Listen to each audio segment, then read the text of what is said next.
వాక్య ధ్యానం కొరకు పరిశుద్ధ గ్రంథాన్ని తెరిచి అపోస్తులుడైనటువంటి పౌలు గారు గలతీలకు రాసినటువంటి పత్రిక 3వ అధ్యాయము 11వ వచనంలో తెలియచేసిన మాటను చదువుకుందాం. నీతిమంతుడు విశ్వాస మూలముగా జీవించును. చదవబడిన ఈ వాక్య భాగంలోని దీవెన నా ప్రియులకు మీరందరూ పొందుదురుగాక.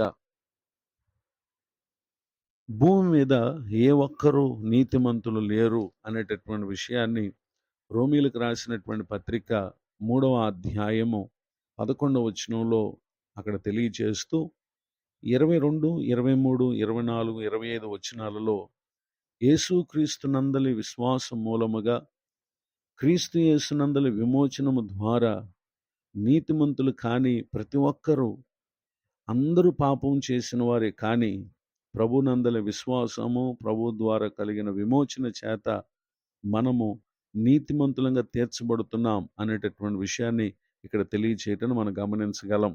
అనగా పరిశుద్ధత కలిగిన వారిగా, యథార్థతను కలిగిన వారిగా, దేవుని గుణలక్షణములు ఏవైతే ఉన్నాయో అవి కలిగినటువంటి వ్యక్తిగా ఒక వ్యక్తి తీర్చబడుతూ ఉన్నాడు.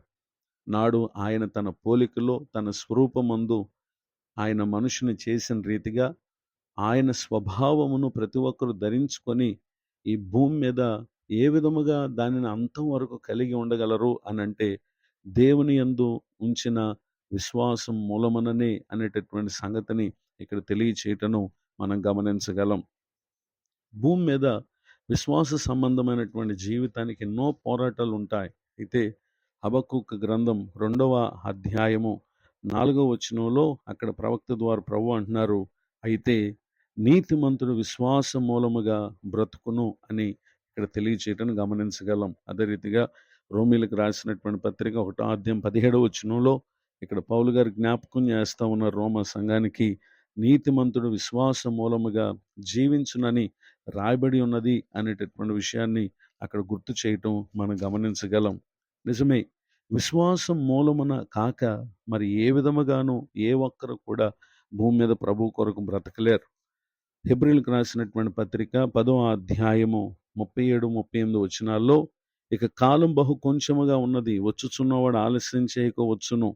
నా ఎదుట నీతిమంతుడైన వాడు విశ్వాస మూలముగా జీవించును గాని అతడు వెనుక తీసిన ఎడల అతని యందు నా ఆత్మకు సంతోషం ఉండదు అని ఇక్కడ జ్ఞాపకం చేయటం మనం గమనించగలం. ప్రభు అనుగ్రహించినటువంటి నీతిని, భక్తిని, యథార్థతను, రక్షణను మనం కొనసాగించటంలో ఏమాత్రం వెనుక తీయకూడదు. ఒకవేళ వెనుక తీస్తే మన యందు దేవుని ఆత్మకి ఎంతమాత్రం కూడా సంతోషం ఉండదని ఇక్కడ ప్రభువారు సెలవిస్తూ ఉన్నారు. ప్రభునందు విశ్వాసం ఉంచి తామకు ప్రభు అనుగ్రహించినటువంటి నీతిని కాపాడుకుంటున్నలో ఎంతోమంది భక్తులను మనం పాత నిబంధన గ్రంథంలోనూ క్రొత్త నిబంధన గ్రంథంలోనూ మనం చూడగలం. హెబ్రీలకు రాసినటువంటి పత్రిక 11వ అధ్యాయం 4వ వచనంలో శ్రేష్టమైన బలి అర్పించటంలో తన విశ్వాసాన్ని కనుపరిచిన వ్యక్తిగా హేబేలును మనం చూస్తాం. 5వ వచనంలో దేవునికి ఇష్టుడై విశ్వాస మూలమున జీవించినటువంటి వ్యక్తిగా, అట్టి సాక్ష్యం పొందిన వ్యక్తిగా హనోకును మనం చదవగలం.